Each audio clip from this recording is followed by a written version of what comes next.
Okay,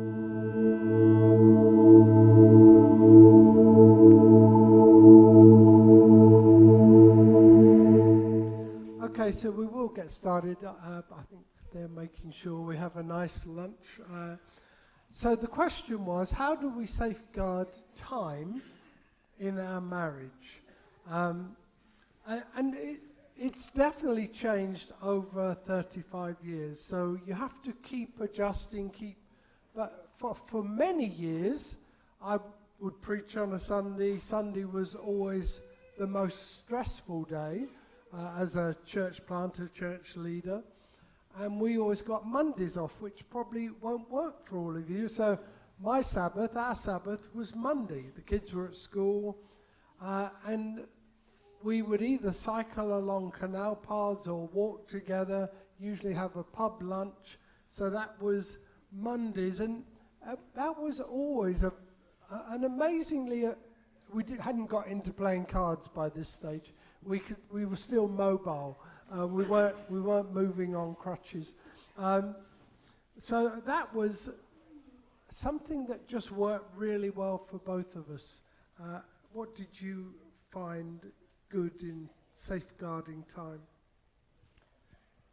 I went through many years where I thought it would just happen, that we would just get time together. But then children come along, and that changes everything. So we had to be very proactive about it, and we would literally have to sit down with a pen and paper or diary, Google diaries, whatever, and actually put time in to go out and do something.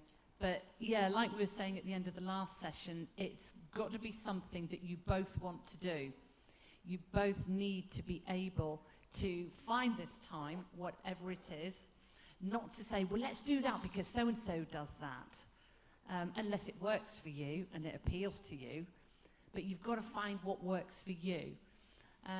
So yeah, Mondays for quite a long season was a very special one for us. Now that we are, I use this word very lightly, retired, although in the ministry you don't really retire, you just do the same stuff and don't get paid for it by the church. No, we are now good for nothing. Yeah. So we have a lot more time, and the danger there is that we can almost spend too much time together, if we're not careful. And so we have to still manage our time, even in retirement, and say, well, what are we doing today? What do we want to achieve?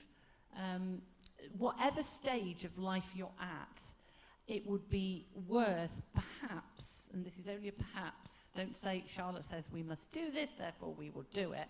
It may be worth saying at the beginning of each day or as you go to sleep the night before, so what have we got on tomorrow? What do we want to achieve? Well, we need to get this done and get that done, sort this child out and that child out. And then, so that you know what each other's doing. We sit down a lot, and I like to write lists. It started with conflict resolution, which we're going to look at in a minute.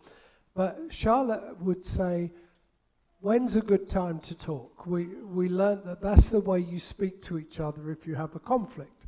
Not, I want to talk and I want to talk now. That doesn't work. So you have to say, when's a good time to talk? Which means I'm really cross with you. We need to deal with this issue. But then Charlotte would tell me her issues, and she didn't like me interjecting and clarifying. So I started taking notes because she'd talk for half an hour and I couldn't remember all the bullet points. I'd have 20 bullet points of things I wanted to respond to, but we've learned to get much better.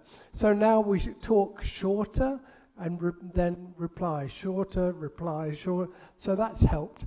But time that was really special for me was our kids started every year going to a thing called Bonsall Bible Week, and it was for 7. It was brilliant. They loved it. So yeah, it was 7 to 11-year-olds. We would go and do a B&B somewhere nearby where the kids were in case they needed us. but we basically had time without the kids. So it's great having kids, it's a joy, but it changes your marriage, it changes the whole dynamic. In fact, when we first had Naomi, 31 years ago, I felt a bit left out because Charlotte's with Naomi and breastfeeding her, and I'm like, oh, it's lovely, but what about me? What about our sex life? And yeah, well, we're not doing that. You know, I've just pushed out a baby. And so I think Bonsall was amazing for us. I called it Bonksall, which is for different reasons. But it was just great to go to another place. And then when our kids were a bit older, they went to New Day. We never went to New Day. Now, I expect you have been, but we never did. We always found that was a good time for us to just be the two of us. But we love being parents. We love being grandparents.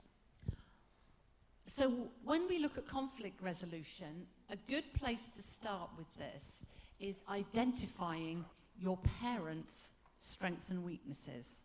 So you've obviously got, generally speaking, a set of parents each, and it's worth sitting down and identifying together what their strengths and weaknesses are.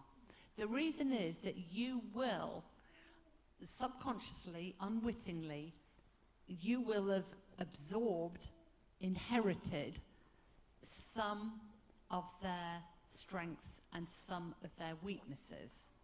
Now, for example, my father was a very, very academic man. He was a very clever man. No, I did not absorb that. He was a brilliant guy, but he actually was not very good, well, actually, he was rubbish at forgiving people. He would sulk. You know, even, as a grown man, he would sulk if he didn't get his own way or if he felt he'd been done wrong by. And until it was resolved, he would, not handle it well. And over the years, we've realized that I have a habit of doing that. I really don't like it if something isn't resolved. And I have found over the years forgiveness a much harder thing to do than Graham has. Graham is brilliant at forgiving and moving on. But on the other hand, my parents had many strengths as well. They were incredibly hospitable and always had an open house. And my friends and I, my siblings and their friends, we were always welcome there. And without even realizing it, when we started our married life, that's just what we did. Not because we set out to think, oh, now hang on a minute, what can I do? You just end up doing things and responding to things the way your parents do. So identify their strengths and weaknesses. I just want to go back briefly. We talked about listening skills at the end of the last session. I just want to tell you the 4 different types of listening. Because when you're dealing with conflict resolution, it's helpful to understand how you listen to each other. So the first type is competitive. That means you're, well, you see, you want your turn. You want to outdo the other one. You've got a bigger grudge to bear than they have. So that's competitive. The next one, there's some overlap here as well, is combative. That means you are just waiting to prove that you are right and that what they are talking about is a waste of space. Combative. The third one is passive. It's like, yeah, I'm listening because it's really polite for me to listen and I'm doing the right thing. I'm being very godly here, but actually I don't care what you're saying and I'm not really taking it on board. I'm not engaging here. And the fourth one is the good one, the right one, if you like, and it's active listening. So when somebody, particularly your spouse or anybody, these actually apply not just to marriage. These are great tools in life, and these, particularly in a church, are great tools to have, okay? So active listening is when somebody is talking to you, engage with them by looking at them, even nod a bit in affirmation. That shows them that you are engaged and that you're listening. You're not just waiting. Nod, affirm them. Affirm them means saying, oh, I see what you're saying. Yeah, that must be hard. Oh, right, that must have been difficult for you. So affirming them is kind of agreeing with them that whatever it is has been hard or difficult.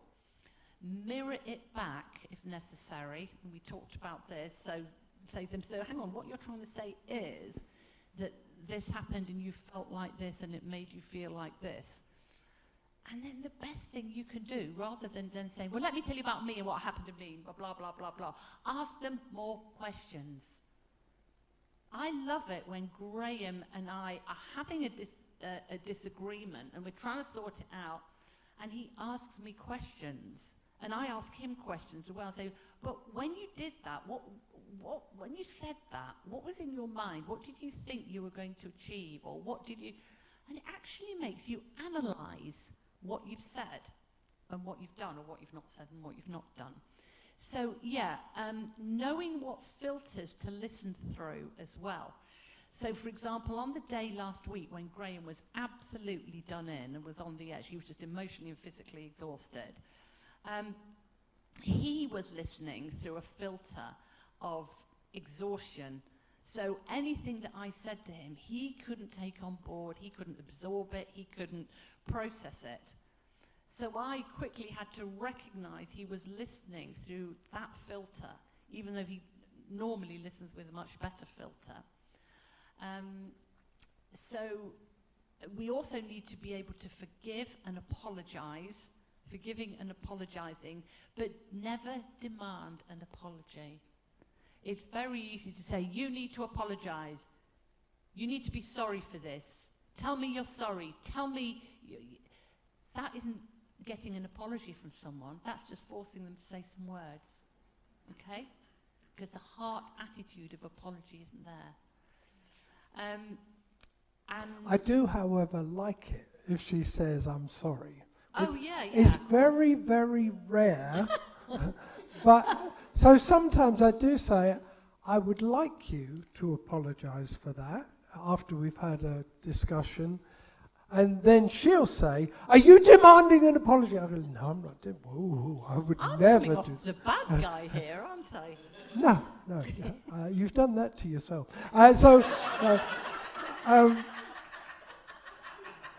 Yeah, so I do say I would like an apology, and then I have to just drop it. And usually the next day she'll say, I am sorry.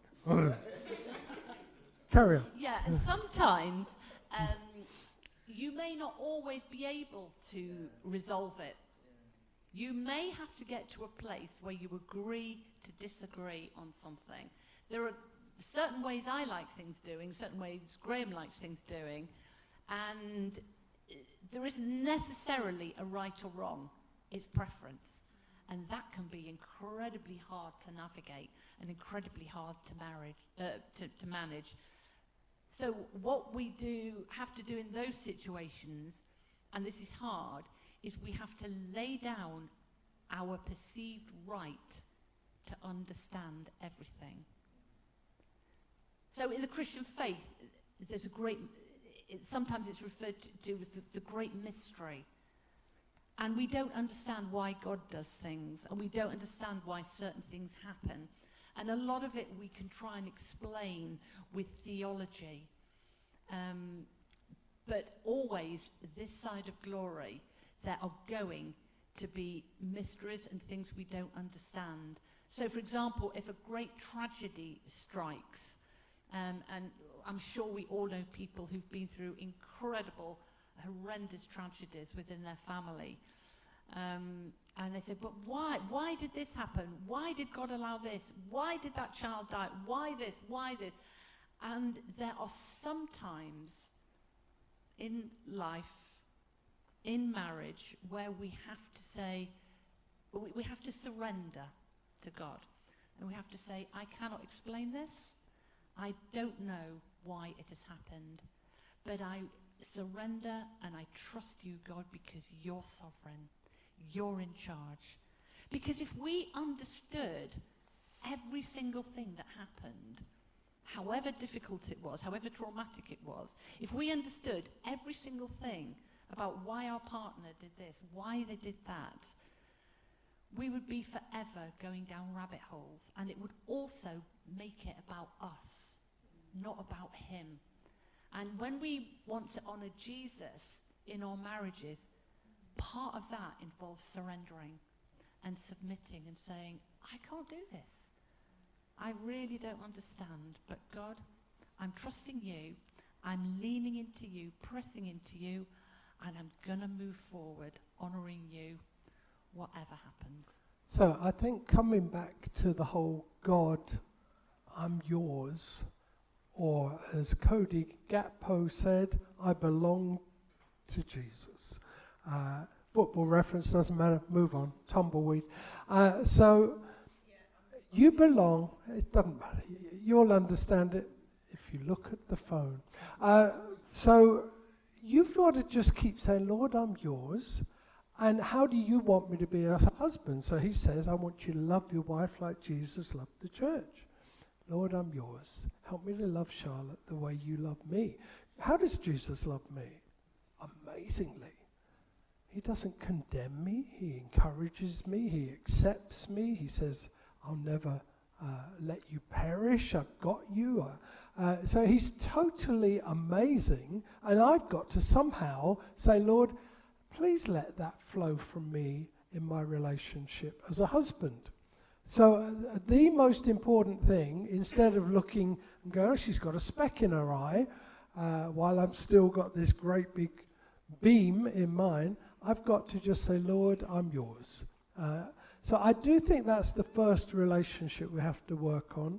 Otherwise, you just focus on changing your spouse. And then some people literally change their spouse. And that's never the answer. Because they say that those who end up going through a divorce, they think that's the solution, get a different, grass is greener. But actually they're much more likely to then do it again because they thought it was the solution. So now they're much, much more likely to get married a third time, a fourth time, fifth time, sixth time. So marriage is God's institution to help us to say, God, I am somewhat flawed. And I don't like it being pointed out, but she's right. Lord, you've got to help me to change. And 35 years later, we haven't changed as much as we probably thought we would have done 35 years ago. But the joy of being together is so amazing, about having a family together, about being on a mission together, about going to Manchester together to plant churches, then going to Liverpool. It's just amazing to have a best friend who's sometimes your worst enemy to be with, and you, just because sometimes you're each other's worst enemy, does that mean you should split up? No. Keep going back to God. Help me, help Charlotte, change us. Lord, we're yours. We belong to you. We need your help. But there are some things that we've learnt in 35 years about the best way for us to listen to each other. So the first one is we say, is this a good time? No, it isn't. It's not a good time. It'll never be a good time. But it usually is a good time if I just wait a few hours or she waits a few hours. I think it's okay to say no. I don't want to talk right now. We say that sometimes. But we will eventually say, oh, go on then, let's get this out the way. And no one wants to have a conflict resolution time as a husband and a wife. I never go, oh, I'm really looking forward to finding out what I've done wrong this week. This is really painting me in a bad light. Not at all, not at all. So, first question, is this a good time? Or when would be a good time for us to, which usually means for us 20 minutes. We need at least 20 minutes. And it usually means, right, tell me what, it doesn't work very well if you say, right, you have your go, I need my go. So if Charlotte asks me, when's a good time to talk, I've got something that you've done. She doesn't say done. But I know I've done something. So we'll sit down. We have learned that it does not help for me to say, I've got something as well. You've just got to suck it up and think, I'll have to wait for tomorrow to mention my thing. And it'll wait. Most things will wait. It's much better for me to listen well to Charlotte rather than be thinking, well, I'll listen to yours, but you better listen to mine. That's competitive, isn't it? So first thing is just one of you. Hopefully you both are good at taking turns and saying, well, actually, I'm a bit offended at the moment as well. So the second thing that we've learnt is you cannot muddy the water by the rest of the history you've got together. And you can do that. You muddy the water when you say, well, last time we had this conversation about this very issue about your driving, you did this, you always do, you never do. So the words always and never help. Don't use them. They're so pejorative, so negative, so slurring the other person. You're not really trying to win an argument. You're trying to build a relationship that flows a bit better. So yeah, we try not to say always and never. We try and say, well, this is the thing that I'm upset about. And then the other person listens, usually for 2 minutes. We usually say to each other, I've got something, I need 2 minutes. Sometimes it's 10 minutes. It's okay. 10 minutes is a very brief time to invest in getting greener grass in your marriage. It's just very little time. For 10 minutes for me to listen or Charlotte to listen and then to say, okay. If you can, agree with them. Say, you're right. I'm so sorry. If you can. You may not be able to. Forgiveness isn't very easy. Jesus did it. And it does flow through his people, but not quite as easily as we think it should. So sometimes you just have to say, Lord, help me to be forgiving. Let your forgiveness, let your love flow through me. But yeah, so we've learned that one person has a go, but then don't muddy the water by bringing some other issue in, or you did this last year and now look what's happened. That's gone. That's water under the bridge. Deal with now, deal with today. Each day has enough trouble of its own. Listening well today is quite hard. If I listen well today, I don't need to bring in or have last year's or 35 years of history about how it's gone. So those are some little tips about conflict resolution. Anything to add? Just a final bit on that from me is that if you struggle with being able to forgive or saying sorry and apologizing, or if you are somebody who's easily offended. So I'm just going to say those 3 things again so you can possibly identify them within yourself. So if you struggle to forgive, if you struggle to apologize,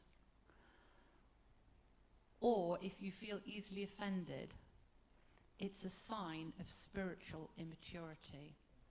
It means that you are depending on yourself and your strength and your expectation of your spouse rather than depending on God. So that is something I think that's a takeaway from today, that if any of those 3 do affect you, you need to really go away, bring them before God and say, yeah, God, I just want to be so in tune and in love with you, God, first and foremost, that this other stuff is not about me and my pride and my rights and how I appear and me looking strong. And yeah, so that's my final thing on there, I think. I think when you come to a marriage day, you tend to think, oh right, so after you've had this 10-minute, 20-minute chat, it's all fine now. No, it isn't. It'll come back next week, and it's the same thing, but you've done it again. Well, no, I haven't, because you forgave me about again. So you can't say again. You've got to say, I've got another issue I want to talk about. But after 35 years, we've talked about the same sorts of things over and over and over. When you water flowers or your green grass, you water it over and over and over. It's worth investing in the same thing over and over if there's forgiveness flowing and love flowing and you're going back to God. It's so helpful to know that when you as a spouse are hurting, you can talk. And it's also helpful to know that your spouse is saying, yeah, I'm ready to listen. I'm not always ready to listen. Sometimes I'm just like, I do not want to talk. When I come in from an elders meeting, Charlotte's first question is, well, what's the gossip? No, I do not. She doesn't She's say very that. No, one-sided. that was a joke. She I say, doesn't oh, say how it. did it go? Well, she means what's the gossip. And I'm like, I have just been listening to a load of talk for 2 hours. I do not want to talk anymore. My talkometer is finished for today. I want to turn on a drama.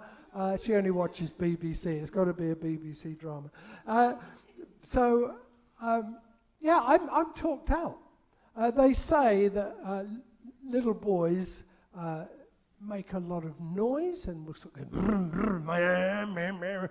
whereas little girls chat away. And I think in our marriage we've learnt that I chat much less. Charlotte chats much more naturally.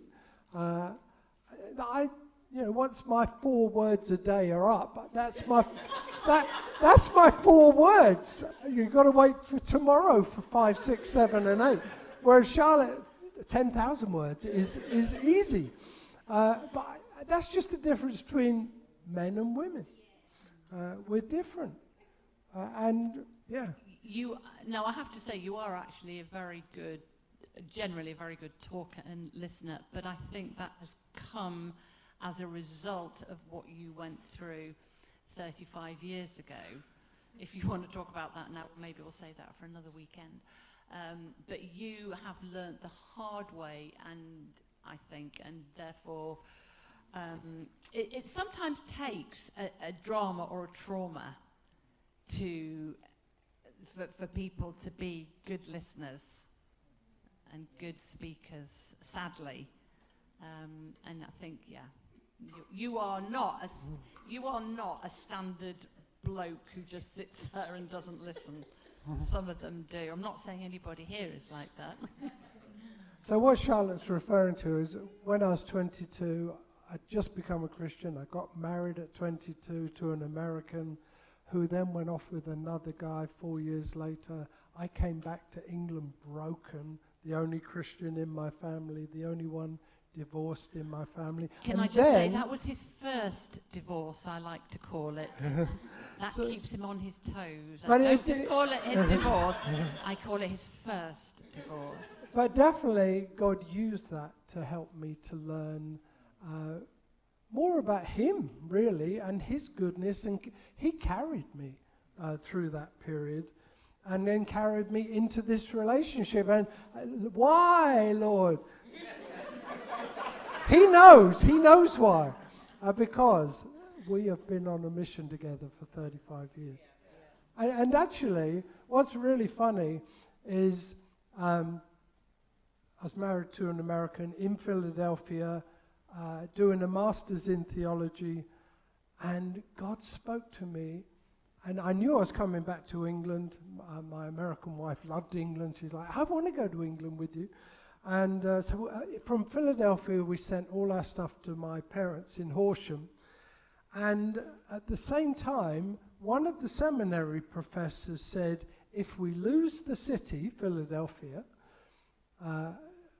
we lose the nation.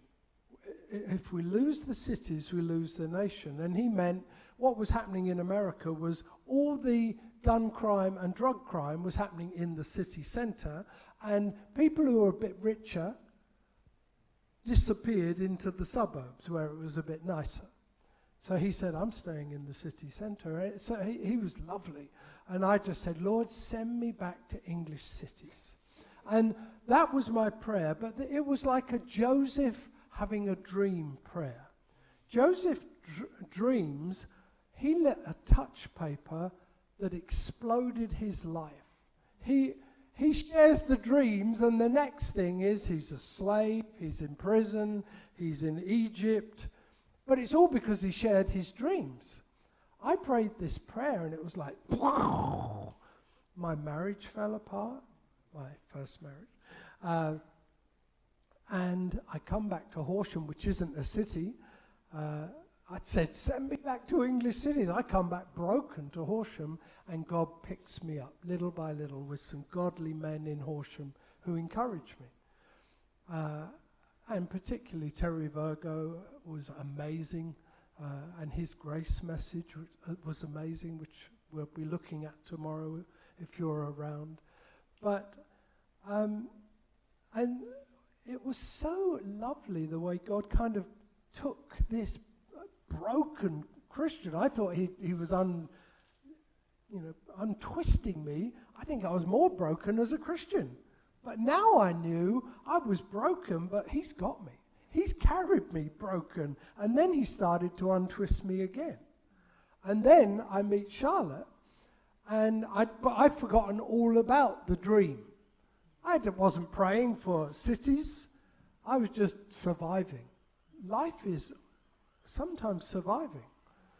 And anyway, I meet Charlotte, and she's so beautiful and so suntanned. And this was a long time ago.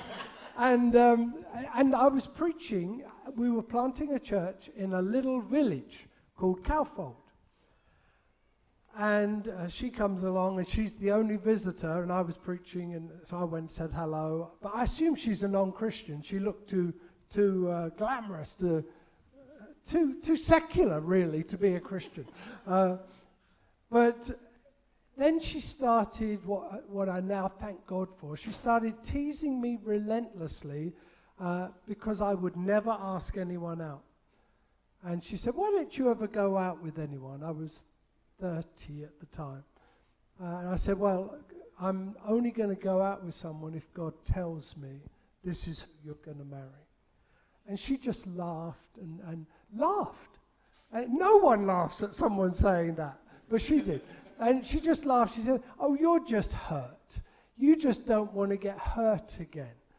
And laughed. But 8 weeks of her doing that to me, I thought, she's right. Wow, I am hurt. I really don't want to get hurt again. But I asked her out. And then we got married. And almost immediately, we went to the Brighton conference together, because we didn't have children yet. And at the conference, Terry Virgo had a prophecy: when the bow is pulled back into the nation, Charlotte's from Manchester, when the bow's pulled back into the nation, you'll be fired into the nations. And it was like God lit the touch paper again. And I said to Charlotte, I think God's just said, when the bow's pulled back to Manchester, you'll be fired into France. And she goes, I left Manchester. I don't want to go back to Manchester. But 2 years later, we were on our way to Manchester, sent by New Frontiers. Charlotte's happy, pregnant as well, and happy to be going back to her city. And then God kind of reminded me, English cities. God's plan was always for me to end up in English cities. Not that, towns and villages are bad. But that was God's plan for me. And it all took off when I kind of took another risk about getting hurt. Because you do get hurt in marriage. Even if you stay together, you hurt each other. But also you heal each other. And you have mission together and a family together. And it's just a joy, actually. I'm so pleased. Being single is meant to be better. And it is what Jesus did and Paul did.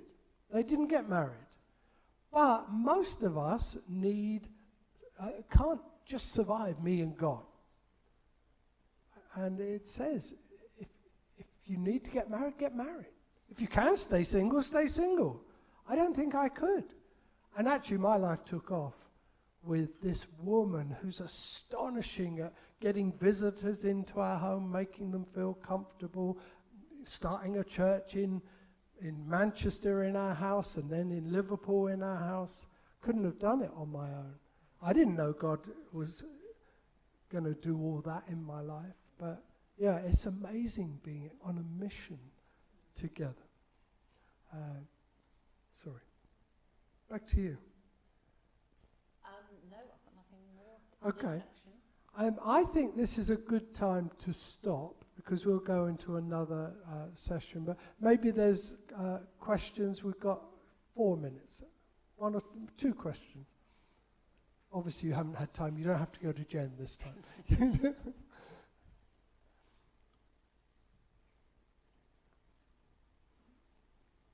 That was nearly a hand, wasn't it?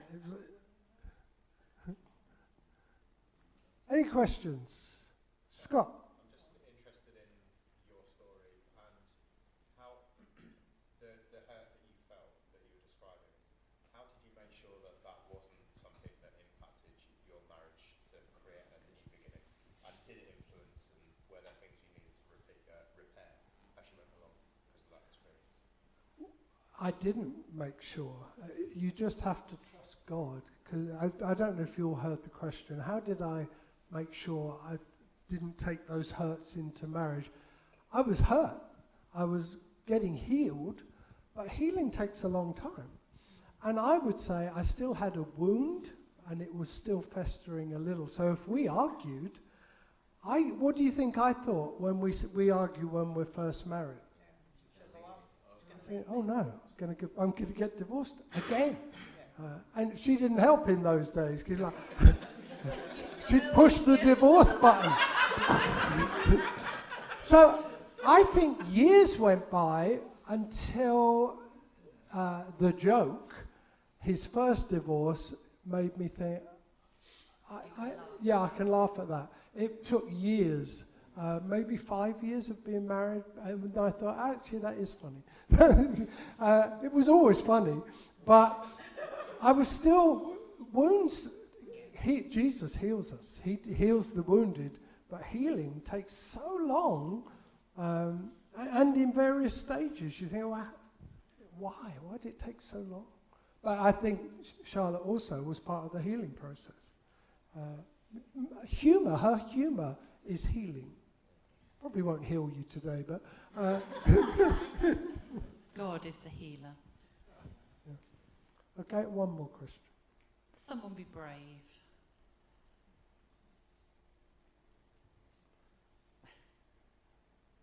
Could ask what's for lunch. But that's a different question. Yeah. Nicola. How did you work out what your mission was as a qualified person? Wow, that is such a good question. You do want lunch today, don't you?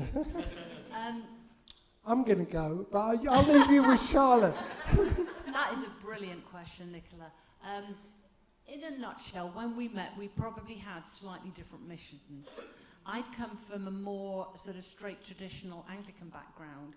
Graham was... what? I was doing the choir boy thing. It didn't work. No. Graham was in this very charismatic movement, New Frontiers, Christ Central. That's what this church, our Blackpool church, is part of. So we were slightly at loggerheads. Not at loggerheads. I don't mean we were disagreeing, but we had to make it work. And I quickly realised that I did not have the same level of faith and understanding about kingdom that Graham had. So I, first of all, was involved in the church that Graham was helping to lead, thinking, who are all these wacky people? They're all nutcases. They're all a little bit, out there. But then the more I spent time around them, I thought, actually, these people are doing it right. They've got something to be joyful about. They're excited about something, and they're not just doing it on a Sunday morning. They're living it. They're owning it. So I feel, had some catching up to do. Now, that doesn't mean it's always going to be that way around, but for me personally, I had to catch up, I felt, with Graham. Then we had to... You will catch up one day. Thank you. Then we had to... then I realised that, Graham's on a mission, and he's prepared to really take bigger risks than I take. So he would take much greater risks to do with finances, giving money away, or his giving to the church. And I would think, oh, you can't do that. That's incredibly risky. But then the more we sort of talked about it, and the more I learned about it, the more I realised, actually, he's taking what, humanly speaking, we would call a risk. But it's not a risk when it's underpinned by God. When you're doing something, you say, Lord, I'm going to step out in faith here and do this. Most people would say, oh, you're a nutter. But actually, I thought, no, he's living by faith, and I mean by faith. And so there were things like that. And then when he said, I think God's calling us to Manchester, and it's like, what? Just got settled here in Horsham. So he was more radical. He was more kingdom-minded. He was more missional. He was more of a risk-taker for the kingdom than I was. But once I caught that vision and caught that heart of his, then, we were on a mission together. So I would really encourage you, wherever you're at, you guys, in your marriages, relationships, whatever, to try to be on a mission together. You may not always be in the early stages. It may be that one of you is further along than the other. That's okay. God can work with that. We are literally on a mission together now. Doesn't mean we necessarily agree on everything. It means that sometimes when we think, well, how much are we going to give to this? We'll come up with a figure, and then Graham will say, let's put another naught on the end of that figure. And I'm like, but actually, it's exciting living on the edge. It's exciting living on the front line. 75 is more exciting than 55, sorry. I was just going to say, I think it's possibly, great to hear experience, it's possibly important to say that you don't have to move half the country and start a church and then start Absolutely not. No. On a mission together doesn't mean moving around. Yes, on a mission means wherever you are, right here in Blackpool. What's God calling me to do? It doesn't mean you have to go and move somewhere. I mean, maybe it is for some of you. But good to qualify that. Thanks, Jen. Your mission is what God's calling you to do right here. It doesn't have to have a title. No. Oh, I am the... You don't need a title. Titles are rubbish. It's just, what do I do day in, day out? What do we do together? And we were on a mission together in Horsham for 2 years before we moved. But I think God also closes doors and opens doors. And so Charlotte was still quite Anglican when we were about to get married. So she asked her vicar, would he do the wedding? And God closed the door. So the vicar wouldn't marry me because I'd been divorced. But then, which Charlotte probably would have accepted, except that her friend from British Airways across the road was living with her boyfriend. And the vicar said, oh yeah, I'll marry you. And she's like, I'm serving as a youth leader at your church and you're marrying my neighbours who never go to church. And admit they don't really have anything to do with God, but they wanted the church wedding, but they were allowed to get married and we weren't, which at the time hurt me.